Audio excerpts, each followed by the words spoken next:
ناظرین، مسلمہ کذاب کا تعلق یمامہ کے ایک قبیلے بنو حنیفہ سے تھا۔ یہ اپنے قبیلے کا سردار تھا، انتہا درجے کا چپ زبان اور دروغ گو انسان تھا۔ دنیاوی حرص اور لالچ اس میں کوٹ کوٹ کر بھرا ہوا تھا۔ اس کا پورا نام مسلمہ بن حبیب تھا۔ یہ عرب میں نبی صلی اللہ علیہ وسلم کی زندگی میں ہی نبوت کے مدعی کے طور پر سامنے آیا۔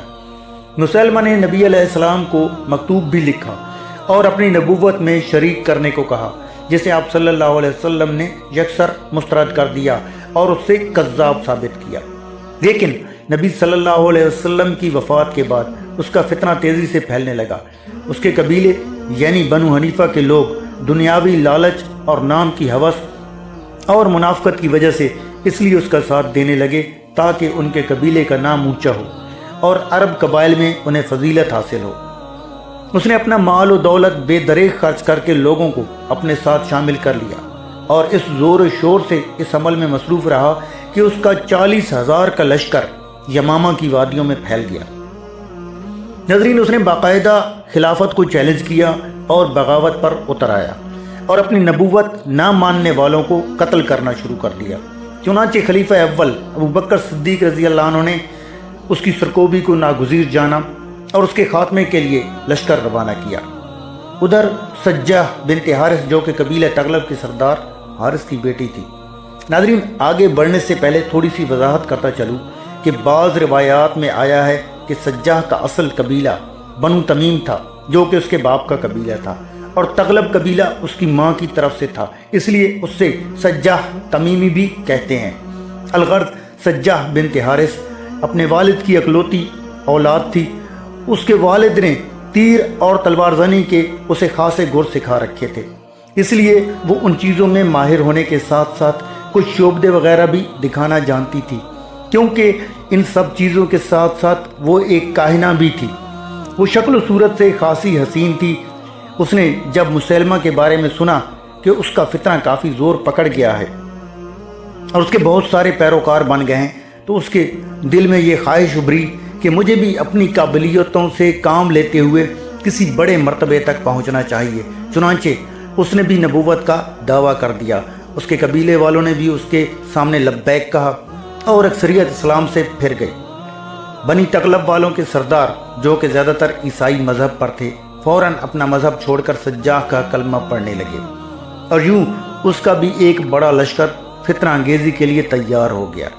سجاہ ان کی رہبر و رہنما بن گئی۔ ناظرین، جہالت ایسی چیز ہے کہ انسان کو صحیح اور غلط کی پہچان باقی نہیں رہتی۔ اسی طرح سجاہ کے قبیلے کے کچھ لوگ فخر سے یہ بات کہتے تھے کہ پوری دنیا پر مرد نبی آئے ہیں مگر ہمارا نبی ایک عورت ہے۔ الغرض اس نے اپنا لشکر تیار کیا اور سرزمین عرب کو فتح کرنے کے ارادے سے نکل پڑی۔ اس کا پہلا ہدف مسلمہ کذاب تھا تاکہ اس کو زیر کر کے مزید دوسرے قبائل پر اپنی ہیبت طاری کر سکے۔ اس لیے پہلے اس نے یمامہ کو رخ کیا۔ سجاہ کے یمامہ پہنچنے کی خبر جیسے ہی مسلمہ کو ملی تو وہ قلعہ اندر سے بند کر کے بیٹھ گیا۔ سجاہ نے یہ حکمت عملی اپنائی کہ قلعے کے اطراف میں موجود تمام پانی کے چشموں پر قبضہ کر لیا۔ یہ حالت دیکھ کر مسلمہ کو کافی پریشانی لاحق ہوئی۔ مسلمہ جھوٹا ہونے کے ساتھ ساتھ چالاک اور مکار بھی غضب کا تھا۔ اس نے سجاہ سے ملاقات کی خواہش کا اظہار کیا اور اس ملاقات کے دوران اپنی چرب زبانی اور چکنی چپڑی باتوں سے سجاہ کو اپنے ساتھ شادی کرنے پر قائل کر لیا اور وہیں پر اس سے شادی کر لی۔ اب ان کے مطابق یہ دونوں میاں بیوی نبی اور نبیہ بن گئے تھے۔ سجاہ 3 دن مسلمہ کے پاس رہنے کے بعد جب اپنے لشکر والوں کے پاس واپس گئی تو انہوں نے اس سے احوال پوچھا تو اس نے بتایا کہ میں نے مسلمہ سے شادی کر لی ہے۔ اس پر اس کے سرداروں نے اس سے سوال کیا کہ مہر کیا مقرر ہوا؟ اس پر سجاہ نے بتایا کہ مہر کا تو کوئی ذکر نہیں ہوا۔ اس پر سرداروں نے کہا کہ آپ کا اس طرح مہر کے بغیر واپس آنا جائز نہیں ہے، جائیے اور اس سے مہر طلب کیجیے۔ سجاہ جب واپس گئی تو مسلمہ نے قلعہ بند کر دیا اور آنے کی وجہ پوچھی، جس پر سجاہ نے مہر کا تقاضا کیا تو اس نے کہا اپنے مؤذن کو بھیجو۔ جب مؤذن آیا تو مسلمہ کذاب نے پوچھا تم پر کتنی نمازیں فرض ہیں؟ اس نے کہا 5۔ مسیلمہ بولا مجھے ابھی وحی ہوئی ہے کہ تمہاری آسانی کے لیے تم پر فجر اور عشاء کی نماز معاف کر دی گئی ہیں، جاؤ واپس، یہی سجا کا مہر ہے۔ ناظرین، مسیلمہ اس قدر غلیظ اور خبیث انسان تھا کہ اس نے اپنے قبیلے کے لوگ یعنی اپنے مخصوص پیروکاروں پر شراب اور زنا حلال اور نمازیں ساری معاف کر دی تھی۔ یوں مسیلمہ کذاب سجا سے شادی کرنے کے بعد دگنی طاقت کا حامل ہو گیا۔ ناظرین، ناقص العقل پیروکار اس کی ہر بات کو من و ان تسلیم کرتے اور یہ فتنہ روز بروز بڑھتا چلا جا رہا تھا۔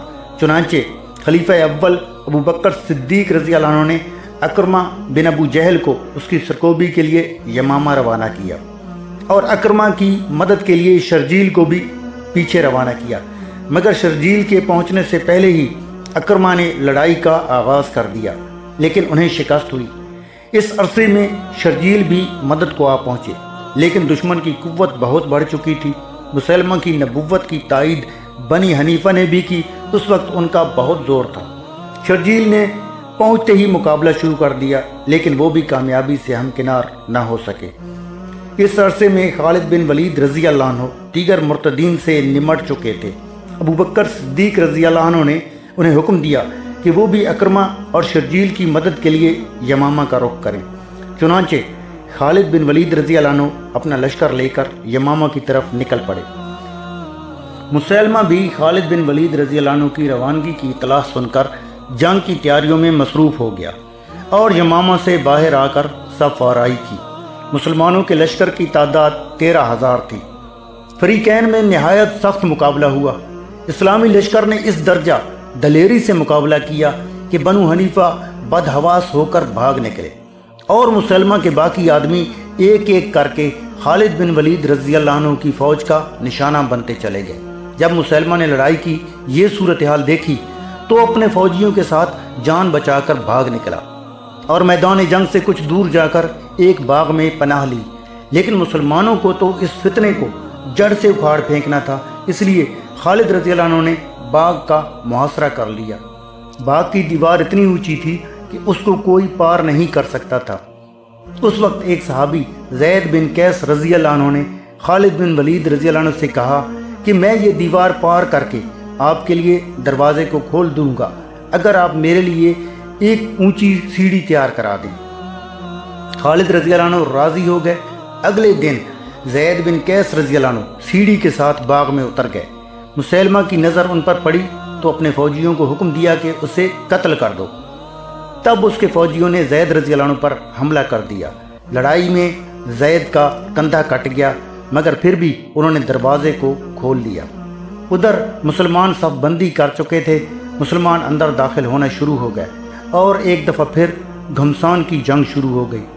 اچانک خالد بن ولید رضی اللہ عنہ نے نیزہ لے کر مسیلمہ کو پکارا، یا عدو اللہ، اے اللہ کے دشمن، اور مسیلمہ پر نیزہ پھینک دیا، مگر اس کے محافظوں نے ڈھال بن کر اسے بچا لیا۔ اس وقت اس کے محافظ غیر حتمی طور پر اسے چھوڑ کر چلے گئے۔